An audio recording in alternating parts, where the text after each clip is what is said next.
Break के बाद स्वागत है आपका। लगातार बात यही जो रोहतक में जिस तरह से दरिंदगी की तस्वीर सामने आई है, उसने सबको रूह कपा दी है। सबकी पूरी दुनिया में एक बार फिर हरियाणा का नाम बुरे कारणों से लिया जा रहा है। रोहतक ऑनर किलिंग मामले में पुलिस ने कार्रवाई करते हुए 6 लोगों के खिलाफ हालांकि मामला दर्ज कर लिया है। 6 आरोपियों में से 3 को गिरफ्तार भी कर लिया है। इनमें लड़की के माता पिता और चाचा शामिल हैं। पुलिस का क्या कहना है वो सुनवाते हैं आपको।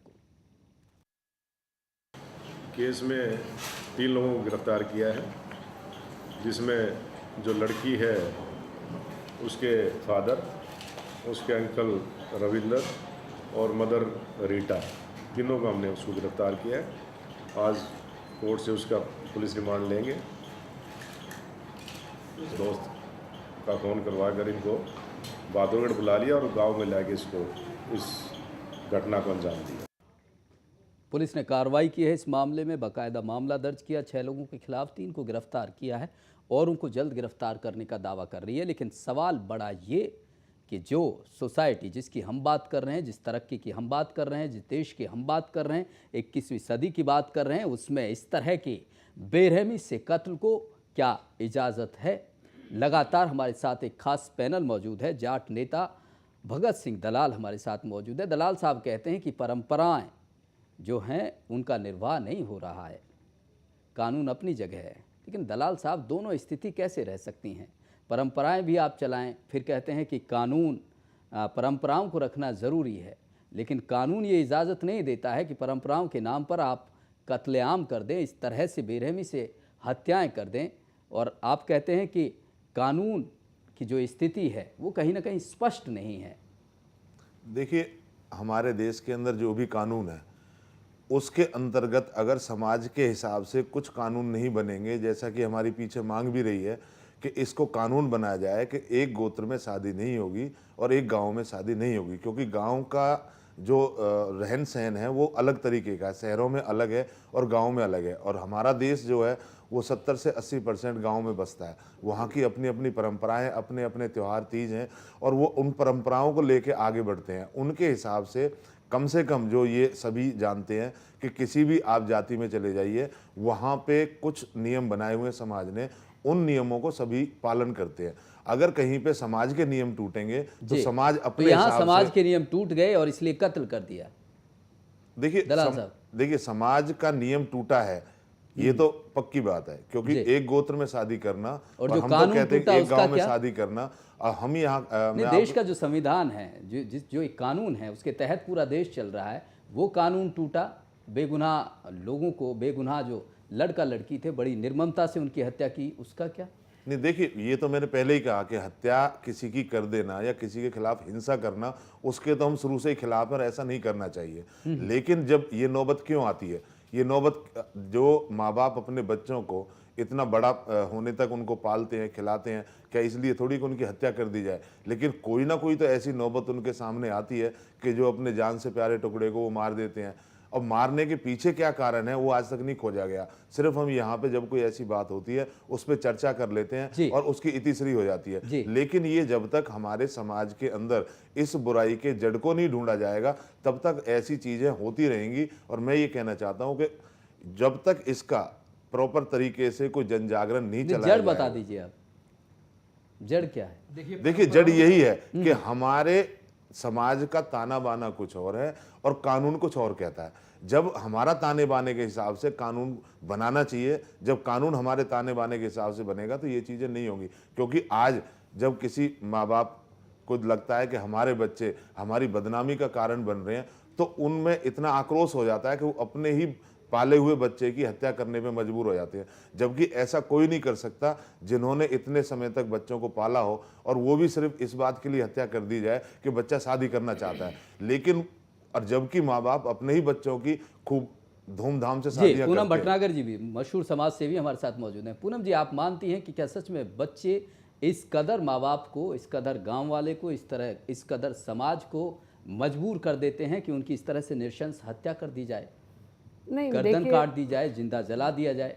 देखिए, ऐसा है कि एनसीआर में या ऑल ओवर इंडिया अगर हम बात करते हैं तो ये जो डेवलपमेंट है विचारों की, नए सोच की, वो सिर्फ लिमिटेड एरिया में है, अर्बनाइज्ड एरियाज में। आज अगर हम देखते हैं, अगर दिल्ली में देखें या गुड़गांव में ही कुछ पार्ट में देखें, तो कहीं ना कहीं बच्चे आपस में बेमेल शादियां भी हो रही हैं। साउथ इंडियन हरियाणा के साथ है या पंजाबी बिहारी के साथ है, वट मैं ये बताने की कोशिश कर रही हूँ कि गांव में अभी तक वो सोच नहीं बदल पाए हम। तो ये सोच क्यों नहीं बदल पाए? क्योंकि क्योंकि वहाँ कानून को फॉलो, उनको भी कानून का दायरा उतना नहीं है, कानून उतना ही मालूम है कि खाप पंचायत में ये चीज़, उनकी लिमिटेशन है सोच की, और वो सोच कानून दलाल साहब कह रहे हैं वो परंपरा है, लिमिटेशन नहीं है सोच की, वो सामाजिक ताना बाना है, सामाजिक वही मालूम है उनको, बदलाव मालूम नहीं है जो समाज में आज बदलाव हो रहा है। बदलाव मालूम नहीं है आपको, बदलाव मालूम नहीं है हिंदुस्तान में क्या चेंजेस आ रहे हैं वो मालूम नहीं है। वो उसी दकियानुसी जो कहते हैं हम थॉट्स हैं, हमारे पुराने जो विचार चले आ रहे हैं पीढ़ी दर पीढ़ी, वही सोच अभी तक चली आ रही है, और वही हम आज की जनरेशन पर थोपना चाहते हैं, जो कि आप थोपना चाहते हैं चीजों को, परंपराओं को थोपना चाहते हैं, सामाजिक ताने बाने के नाम पर आप बदलना नहीं चाहते, अपने विचारों को बदलना नहीं चाहते। ये पूनम भटनागर जी कह रहे हैं। इस गोत्र विवाद के अंदर सबसे जो मजबूत बात निकल के आती है कि ये साइंटिफिक भी ये हो चुका है कि भी आपको जो है एक गोत्र में शादी नहीं करनी चाहिए। कोर्ट ने भी कहा है कि कुछ ऐसे उन्होंने रिश्ते बताए हैं कि उनमें जानकार है हमारे साथ, उनमें शादियां नहीं होनी चाहिए। ऐसी स्थिति नहीं है कानून में। देखिए, अगर इस तरीके से एक गांव का ताना बाना टूटेगा, गोत्रों में शादियां होने लगेंगी, तो आज तो ये है, और आने वाले 2, 4, 5, 10, 20 सालों के अंदर फिर एक दिन ऐसा आएगा कि हम खुद अपने जो है बहन से शादी करने लगेंगे, जिसमें ये भी बात आने लगेगी। क्यों? क्योंकि ये हम जो गोत्र है, गोत्र का मतलब क्या है कि गोत्र हमारे परदादा दादा जो भी चला आ रहा है वो एक ही खून से पैदा है, वो गोत्र माना जाता है, इस सरनेम को माना जाता है। कभी सरनेम ये सरनेम ये गोत्र की जरूरत क्यों पड़ी? मैं ये आपको एक बात बता दूं कि ये गोत्र की जरूरत क्यों पड़ी नाम के आगे लगाने की। उसका सिर्फ एक ही रीजन है कि गोत्र इसलिए लगाया जाता है कि उसका पता चले कि ये कौन से खून की पैदाइश है, क्योंकि जो माँ बाप इसके चले आ रहे हैं उन्हीं से यहाँ तो खून किया जा रहा है, खून बहाया जा रहा है। देखिए, खून का पता नहीं चल रहा है कि कौन क्या है। हाँ राजा, आप कुछ कहना चाहते हैं? सुंदर जी, हिंदुस्तान में लोगों की प्रॉब्लम ये है कि जहां पर भी उनको ये दिखता है कि वो लोग कंफर्ट जोन में आ गए हैं, उनके लिए वो उनके लोगों के लिए वही चीज बिल्कुल ठीक हो जाती है।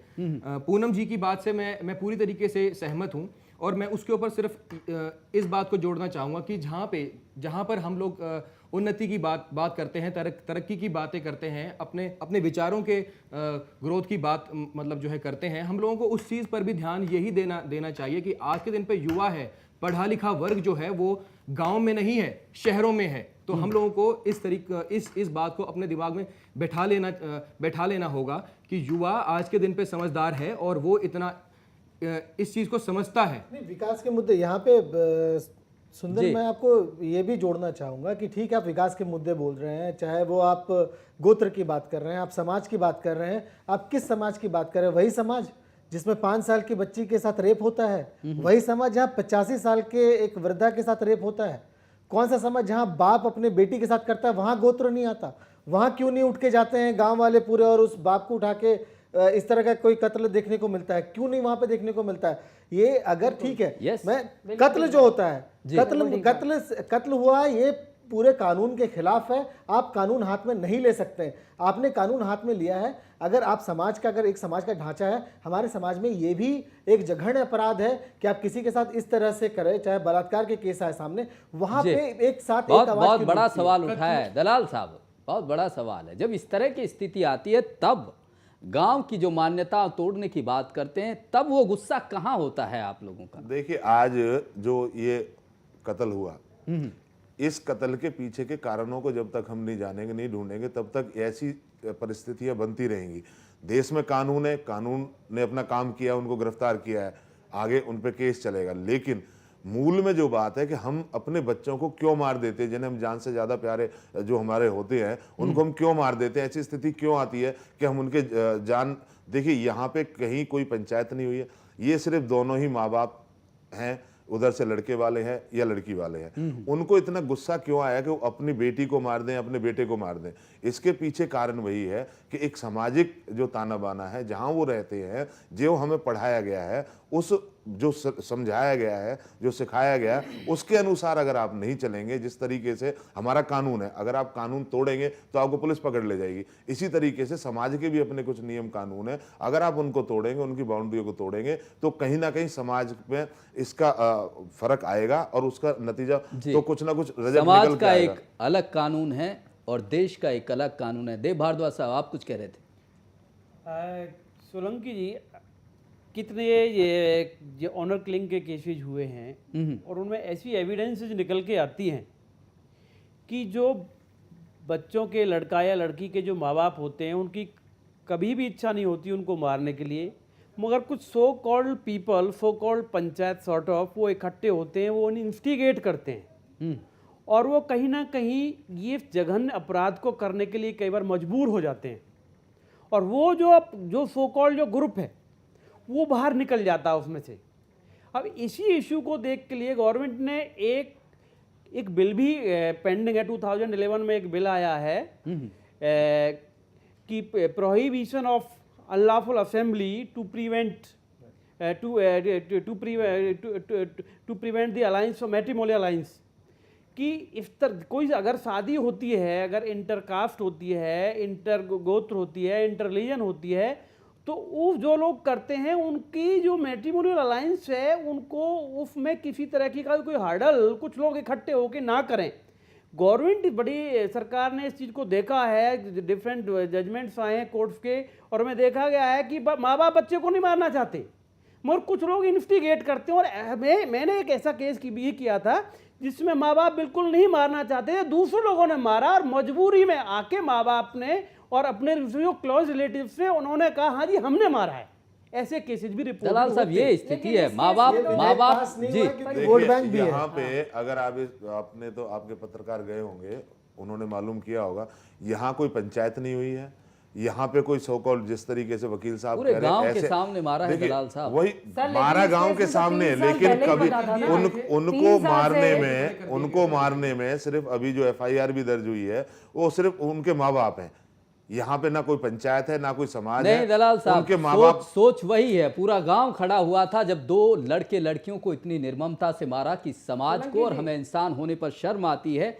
वहां स्थिति वही थी, वही मानसिकता थी कि परंपराएं टूट रही हैं, समाज को बचाना है। किसी भी गांव वाले ने कोई उनके ऊपर हथियार नहीं चलाया, कोई पत्थर नहीं फेंका, कुछ भी नहीं हुआ। एक मैं ये मान सकता हूं कि वहां पे अगर ऐसा हुआ हो, क्योंकि मुझे तो पता नहीं जैसा आप बता रहे हैं, लेकिन वहां अगर ऐसा हुआ होगा तो वहां पे जो वहां पे बड़ी बात कुमार विजेंद्र जी ने उठाई, वरिष्ठ पत्रकार हैं, वो वहां पे मूक दर्शक है। जो घटना आप दिखा रहे हैं ये कत्ल होने के बाद के लोग बाग वहां खड़े हुए हैं और ऐसा कोई भी वहां पे फुटेज नहीं है या ऐसा कोई भी एविडेंस नहीं है कि वहां पे सबके सामने सरेआम भीड़ इकट्ठा करके उनको मारा गया है। लेकिन मैं फिर जैसे पहले कहा था कि हम बिल्कुल इसके खिलाफ है। किसी भी जीव की हत्या नहीं होनी चाहिए। उसको और भी कई रास्ते हैं जिस तरीके से उनको आगे, क्योंकि कुछ बच्चे नहीं, रास्ते वही बड़ा सवाल है। रास्ते क्या है? रास्ते ये है, उनको समझाया जा सकता है, उन्हें गांव से बाहर किया जा सकता है। अगर आपको जैसे बीमारी हमारे शरीर, अगर हमारे बीमारी शरीर में कोई आती है, क्योंकि वो अपनी मर्जी से जीना चाहते हैं, अपनी मर्जी से वो एक दूसरे से शादी करना चाहते हैं, एक दूसरे के साथ रहना चाहते हैं। उसको पूरा हक है अपने माँ बाप के साथ रहने का, गांव में रहने का, समाज में रहने का। तो ये मेरी तो समझ से बाहर है एटलीस्ट कि अगर लड़का और लड़की ने आपस में प्यार कर लिया, जिंदगी साथ में बिताना चाहते हैं, तो तुगलकी फरमान जारी कर दें, गांव से बाहर निकाल दें, हुक्का पानी बंद कर दिया जाए। किस लिए? जो माँ बाप, और इस केस में तो 3 साल तरक्की से की बात भी होती है, चल रहा था अफेयर। एक तरफ तो तरक्की की बातें करते हैं हम लोग, तो कहीं ना कहीं समझाने की कोशिश क्यों नहीं की? जी बड़ी माफी के साथ आप सभी को रोक रहा हूं, बड़ी माफी के साथ रोक रहा हूं। दलाल साहब, आपसे जवाब लेंगे इस बात का कि क्यों मार दिया जाए, क्यों नहीं मर्जी से जी सकते हैं वो, क्यों नहीं अपनी मर्जी से फैसला किया है उन्होंने शादी का, क्यों साथ नहीं रह सकते हैं। एक छोटे से ब्रेक के लिए रुक रहे हैं।